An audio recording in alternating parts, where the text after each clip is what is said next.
Oh, say, can you see by the dawn's early light what so proudly we hailed at the twilight's last gleaming, whose broad stripes and bright stars through the perilous fight o'er the ramparts we watched were so gallantly streaming, and the rocket's red glare, the bombs bursting in air, gave proof through the night that our flag was still there.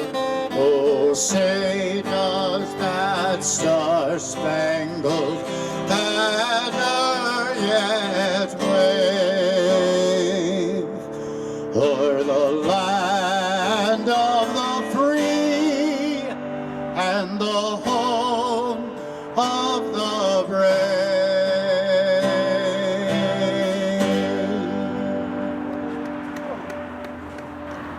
Good morning. I would like to welcome you to our Southbury 2020 Memorial Day ceremony. Memorial Day is a day to bring us together, to remember those who have served in our military, those men and women who defend our nation and our Constitution, and to remember those who gave their lives in doing so. Our town, our state, and indeed our country have been hit by a worldwide pandemic, coronavirus, known as COVID-19. Literally, everything has come to a stop or has been canceled. Our parade has been canceled. These are unprecedented times which call for unprecedented measures. In the face of this serious crisis, opportunity has shown its face. The Memorial Day Committee members felt strong enough to take this opportunity to continue our Southbury tradition in a safe manner and to hold our ceremony.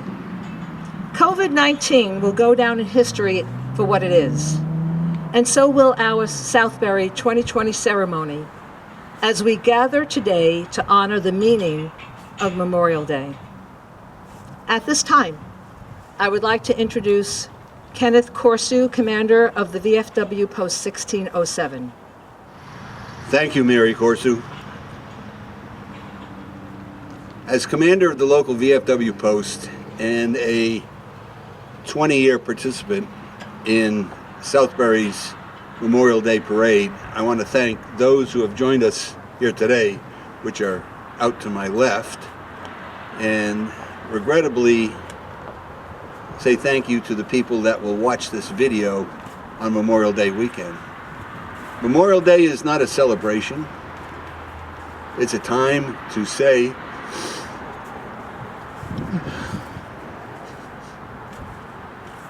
I tear up all the time.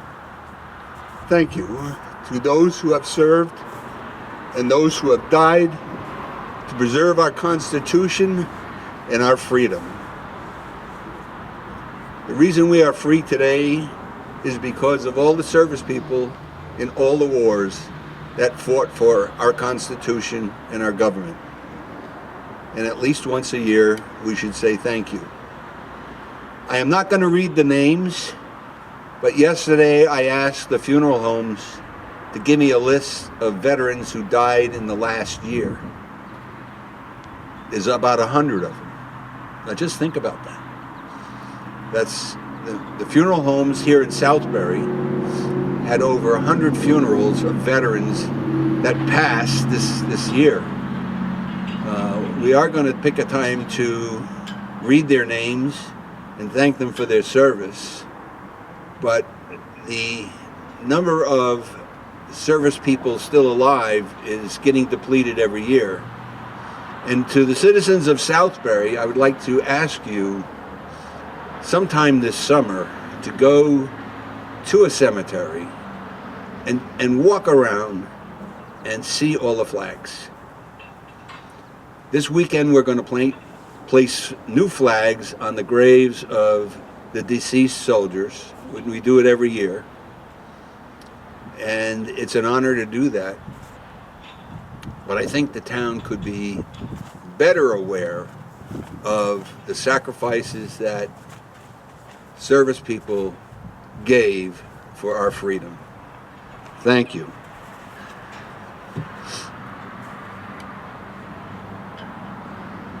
I would now like to introduce Reverend Price, who will give the opening prayer. With gratitude and honor, gracious God, on this Memorial Day, we remember and give thanks for those who have given their lives in the service of our country. When the need was greatest, they stepped forward and did their duty to defend the freedoms that we enjoy and win the same for others. O God, yourself have taught us that love is greater than that which is given itself for another. These honored dead gave the most precious gift they had, life itself. For loved ones and neighbors, for comrades and country, and for us. Help us to honor their memory by caring for their family members that they have left behind, by ensuring that their wounded comrades are properly cared for, by being watchful caretakers of the freedoms for which they have given their lives, and by demanding that no other young man or woman following them to the soldier's grave, unless the reason is worthy and the cause is just. Holy One, help us to remember that freedom is not free. These are times when its cost is indeed dear. Never let us forget those who paid the terrible price to ensure that freedom would be our legacy. Though their names may fade with the passing of generations, may we never forget what they have done. Help us to be worthy of their sacrifice. Also, let us not forget those who are fighting a battle today against an unseen enemy. Though they wear different uniforms, they are united by compassion, courage, and love. At great risk, they are fighting battles to save lives among the world, and for which some have given their all in this great struggle. Oh God, help us to be worthy. Amen. I now would like to introduce our first selectman, Jeff Manville, to read the town's proclamation.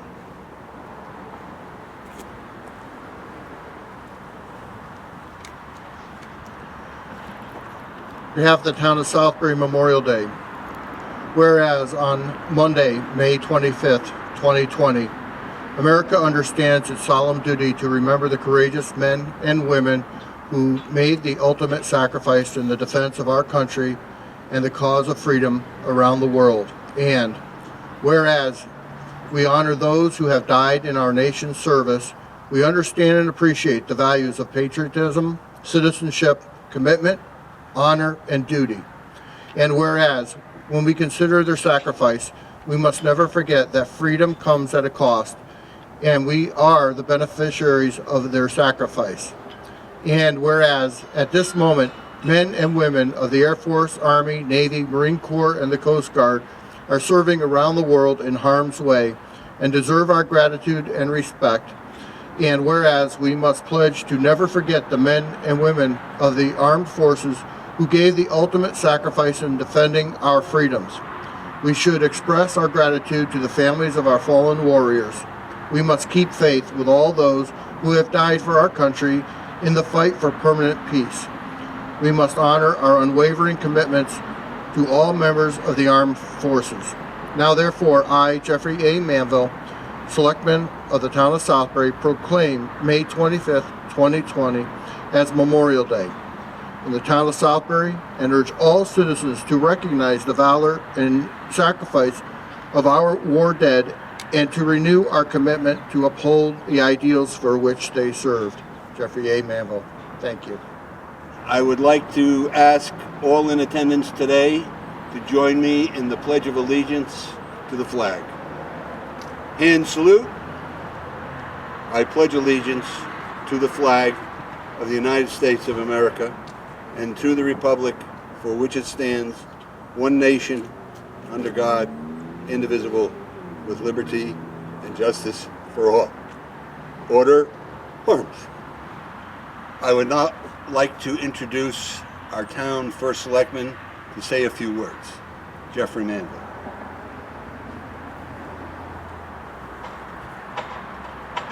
I'd like to say thank you to all the people here who made this possible and put this together to ensure that even with the COVID crisis that we're experiencing, that we are able to recognize the sacrifices for Memorial Day of the veterans and those who served our country.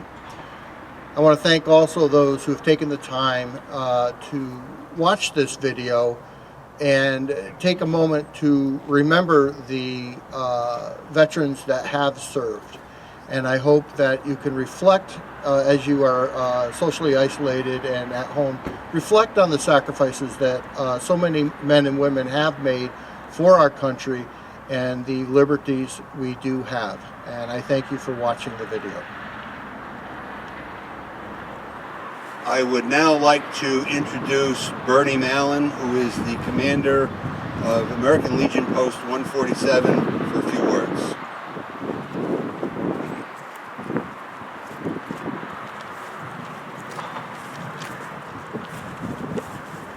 Good afternoon and welcome to Southbury's Memorial Day Remembrance.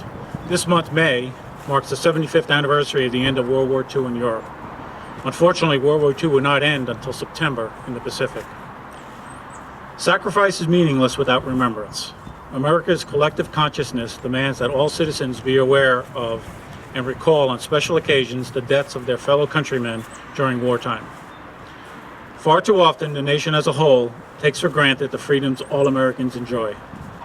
Those freedoms were paid for with the lives of others few of us actually knew. That is why they are collectively remembered on one special day, Memorial Day.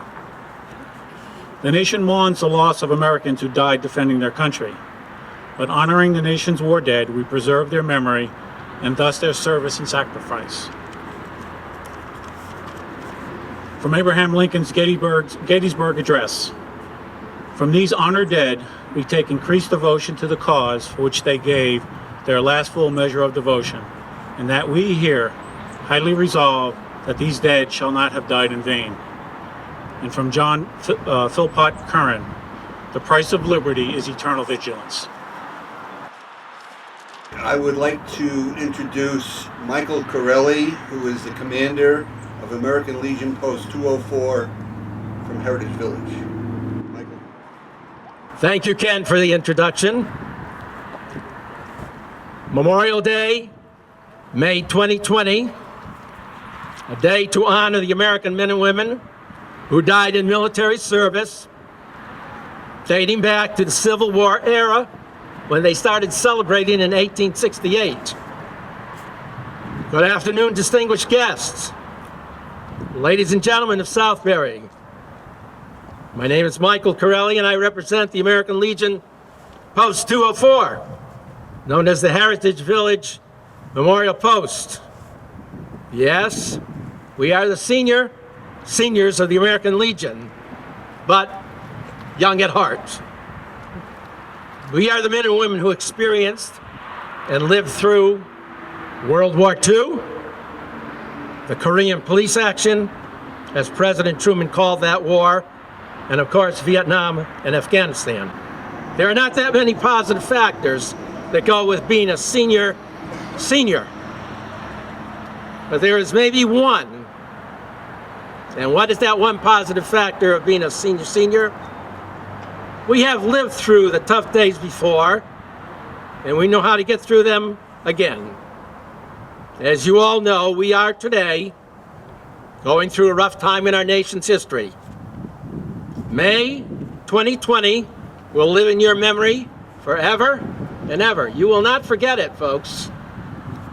But maybe it is time to call one of those seniors at Heritage Village and talk about how it compares to previous difficult times in our nation's history. I believe you will get a very positive response. So God bless you all, and God bless the United States of America.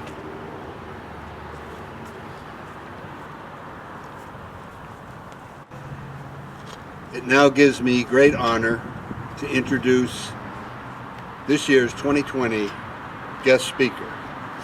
Major Greg Gibson served as an active duty U.S. Air Force F-15 pilot from May 1989 through September 1999.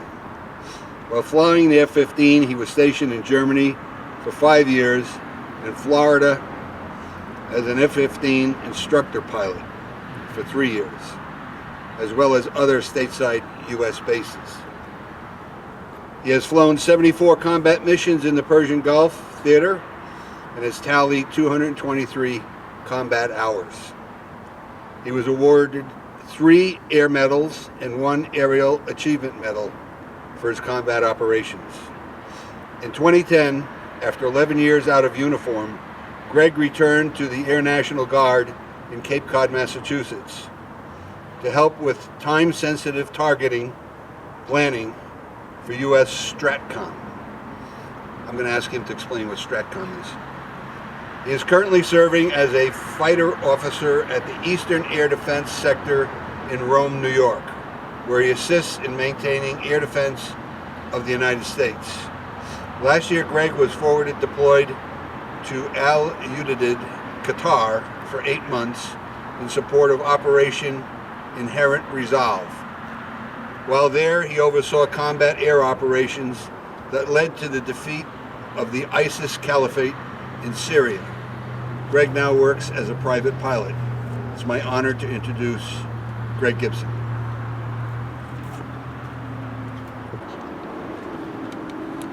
First Lieutenant Laura Piper. Laura was an intelligence officer in the U.S. Air Force in the 1990s when we were deployed to Incirlik Air Base in Turkey, supporting Operation Provide Comfort, enforcing the no-fly zone over northern Iraq from Saddam Hussein.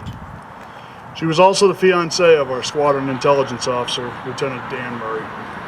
Being engaged, we saw a lot of Laura at our cookouts, our bonfires. Now, one time we rappelled off the 3rd floor balcony with the Brits after maybe a few too many cocktails. She was not impressed with that by her fiancé. On April 14th, 1994, 2 of our squadron's F-15s flew into northern Iraq to investigate some radar contacts that were violating the no-fly zone. They found 2 helicopters that were hundreds of miles from any known friendlies, not following any of the procedures for safe passage of friendly aircraft. The pilots engaged and shot down the 2 helicopters as prescribed by the current rules of engagement. After returning to base, thinking that they had shot down 2 Iraqi helicopters attacking unarmed Kurds, Dan was the first to realize that they had actually shot down 2 U.S. Blackhawks, one of them with Laura inside. 26 U.S. and Allied military members were killed aboard those 2 helicopters. There were no survivors. Lieutenant Colonel Tom Divot Smith. Divot flew with me in Germany back in the 90s and was a true warrior and still holder of the best ejection story that I've ever heard. After his crippled F-16 engine seized, he ejected over a golf course in Belgium, and his jet crashed into the 5th fairway of a Belgian golf course, creating a rather large divot. Divot died on March 23, 2015, after a courageous battle with brain cancer. At the time, he was working with Lockheed Martin, developing the Air Force's newest fighter, the F-35. I had the honor of reconnecting with his widow Mitzi and his son Carson when he interviewed for an Air Force ROTC scholarship. This year, Carson will graduate from the Massachusetts Institute of Technology and be commissioned as second lieutenant in the U.S. Air Force. Lieutenant Colonel Tom Moses Belay. I was Boo's first student after he became a pilot training instructor in the T-38 at Laughlin Air Force Base.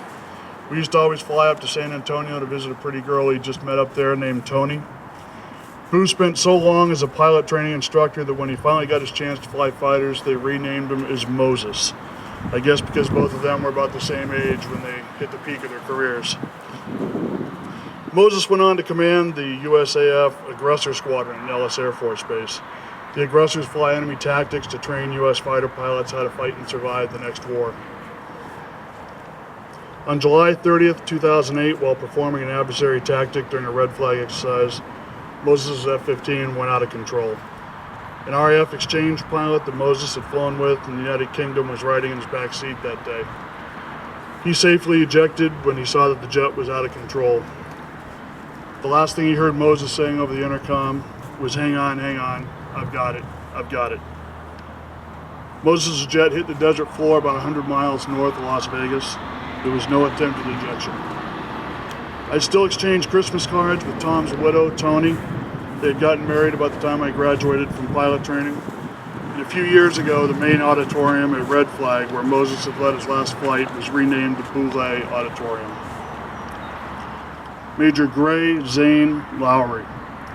Zane was an F-15 pilot in our squadron at Spangdahlem Air Base in Germany. On May 30th, 1995, Zane was leading a two-ship formation takeoff where both aircraft rolled on the runway feet apart from each other. Zane called over the radio that he was having a flight control problem and for his wingman to make his own takeoff. As his wingman climbed about 100 feet off the runway, he saw Zane try one last time to get his crippled jet airborne. He was unsuccessful. The jet flipped over in the grass beside the runway and slid through a fence, killing him instantly. Fast forward 20 years when my son Nathan was a Boy Scout in Troop 1607 here in Southbury. I was on a camp out with his troop and talking with their scoutmaster, Rick Lowry. Rick was telling me how he used to have a cousin who flew F-15s, but he was killed over in Germany. It was then, sitting around a campfire in the woods, that I finally put two and two together and realized the similarity in the last names. I told Rick the story of his cousin's last flight, and Rick was able to reconnect me with Zane's mother, Lois Lowry, a children's book author in Boston, so I could share some of the stories of the great memories that I had of her son while we were stationed over in Germany together. Navy Chief Shannon Kent. Last year in 2019, I was a lucky recipient of a surprise 8-month, all-expense, Air Force paid deployment to Al Udeid Air Base in Sands, Qatar. I explained that as a traditional Air National Guardsman, my unit's mission was homeland defense, not deployment. I was way too old to deploy, and I was a Marriott Platinum member. There was no way I could sleep in a tent for 8 months. Unfortunately, my pleas fell on unsympathetic ears, and I was assigned to the Air Operations Center as a senior offensive duty officer in charge of offensive air operations in the fight against ISIS in Syria. The first week I was in country, a suicide bomber killed 19 people, including 4 Americans in Manbij, Syria. One of them was Navy Chief Shannon Kent. Her body passed through our base at Al Udeid and was transferred to another aircraft to take her back to her home in upstate New York, just miles from my Air National Guard unit. For the next 6 months, there was an ongoing hunt for the terrorist who had planned and carried out this attack. The month before I rotated home, he was located in an ISIS safe house in northwest Syria. I was able to help coordinate the airstrike that brought American justice to the individual responsible for this attack. Finally, Lieutenant Colonel Alan Killer Miller. Killer was the weapons officer in my first fighter squadron at Bitburg Air Base in Germany. He was a fighter pilot in every sense of the word. He led the first aircraft into northern Iraq on the first night of the Gulf War.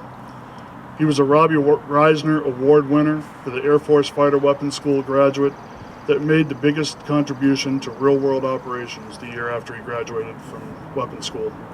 He was a friend and a mentor. Just last week, he was killed in a car accident driving home from his job as one of the chief pilots at FedEx. Immediately, my phone and email lit up with news of his tragic passing. I reconnected with squadron buddies that I hadn't seen in the last 20 years. Last Friday night, we held an emotional Zoom tribute with many of the members of that squadron. There can be no greater legacy of a man than the lives that he brings together. Killer left an incredible legacy. These are the names that I think of this Memorial Day. Anyone who has ever served in the military has stories such as these. Friends lost too soon, lives suddenly cut short. Today is the day that we remember these names, reflect on the losses, honor their sacrifices. We here today are the lucky ones. Having once written a blank check to our country, we were never called upon to make that ultimate sacrifice. We were and still are the ones called upon to remember our comrades, fellow soldiers, sailors, and airmen who did commit that ultimate act of laying down their lives for another. They say a person dies twice. Once when they take their last breath, and again when their name is no longer spoken. It is our job, the living, to make sure the day of the second death never comes. To make sure that their family and loved ones are always aware that a grateful nation appreciates and remembers their sacrifice. In the words of General George S. Patton, it is foolish and wrong to mourn the men who've died. Further, we should thank God that such men have lived.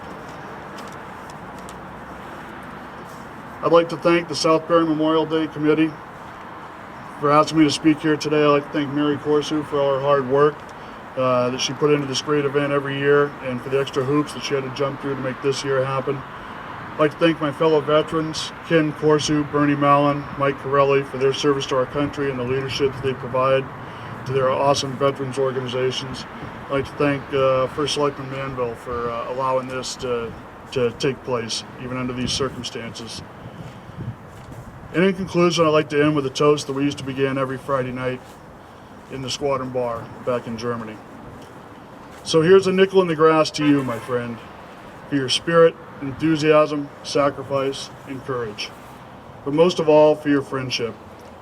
Yours is a dying breed, and when you are gone, the world will be a lesser place. Thank you very much. We are now going to have the raising and lowering of the flag and the decoration of the monuments. All units, come to attention and salute.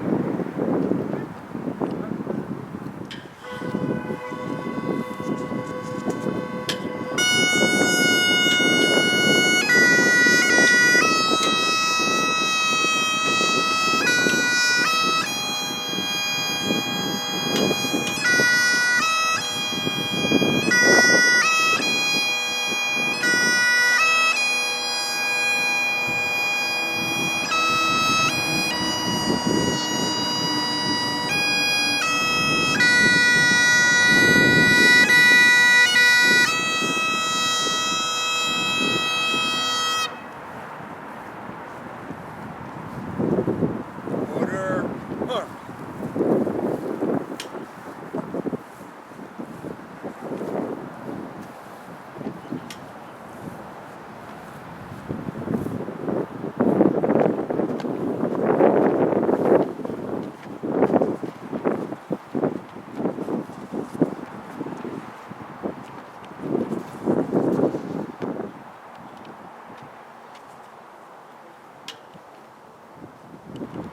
Hello again. I would now like to introduce Reverend Carr for the closing prayer. Reverend Carr. Will you join me in the spirit of prayer? God of long memory and steadfast love, into your hands we commend the spirit of those lost. We ask for your loving embrace, your care, and your grace for those who today is especially hard, stung by close losses. And we just ask for your spirit to be with them, remind them of your great love and your care. We do thank you for today. We thank you that we have carved out time to remember well those that have been lost. But we ask that this would be an inspiration to us each day to carry with us the memories of those that we continue to share and remember well. Be with all today, we ask. Amen. I would like to thank all our members for their hard work, especially Lisa Solis, and special thanks to Gosha Lilik and the IT department of the town of Southbury. I would also like to thank everyone for joining us today as we mark the 2020 Memorial Day ceremony. Thank you for the ladies who did the decoration of the monuments, Courtney Gibson, Lisa Solis, Carol D'Amato. Thank you very much.